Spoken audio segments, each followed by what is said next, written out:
I'm a woodworker and a wood crafter. I like to call myself both, and I create a ton of different products to sell at different craft shows throughout my area. One of my number one bestsellers is actually my porch boards, which are fun to make, except one thing has been kind of a thorn in my side. How the heck to best paint all the little letters and shapes I create for it? Here's an example of one that I'm working on. These are kind of, as you can see, a pain to make. There's lots of little grooves, insets, etc. So my first step of how to best do this is I spray painted. I needed a product that was good for outdoors that would hold up to the weather, so spray paint seems to be a pretty logical choice. Only problem with spray paint is that it's expensive. Have you priced a can lately? There's some that's over $10. Then with the spray paint shortage, it was hard to find a lot of colors I wanted.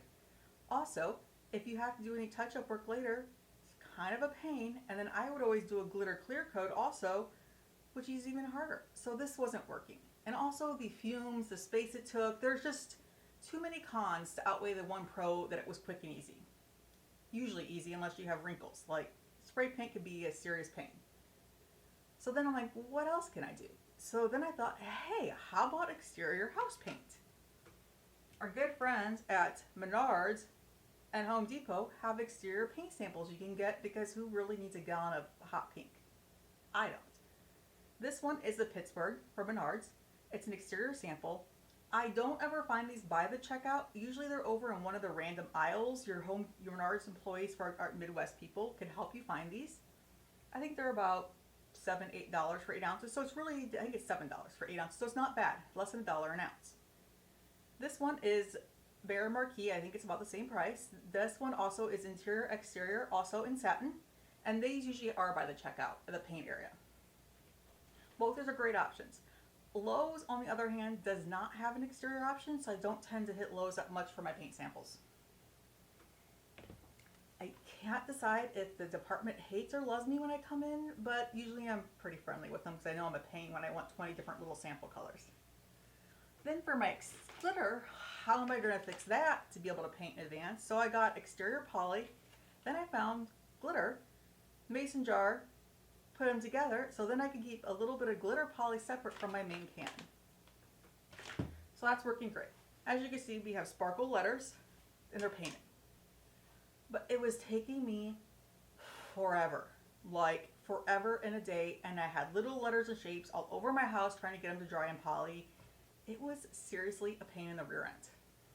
And I'm not even going to talk about how long it took. Well, first, if you paint the whole thing and the sides, all the little nooks and cranny, and get all the poly and not get it to settle or get clumpy, or it was just a pain. Or if I just did the top, again, trying to keep it off the side for quality, still a bit of a pain. But I really did like the look of the exterior house paint with the poly glitter. That I liked. So I had to come up with what else could I do to be able to use this product that I prefer over spray paint, but not take forever and a day to do. Plan C. I came up with the idea. I think I saw somebody recommending on a group, I don't remember where, but paint first, then laser cut.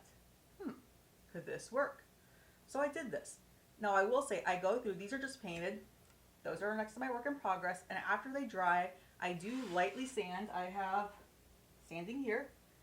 These, and then I will wipe them down and then go over them with a glitter poly, let it dry, then cut. So as you can see, it does a great job. These are cut, go paint on the side.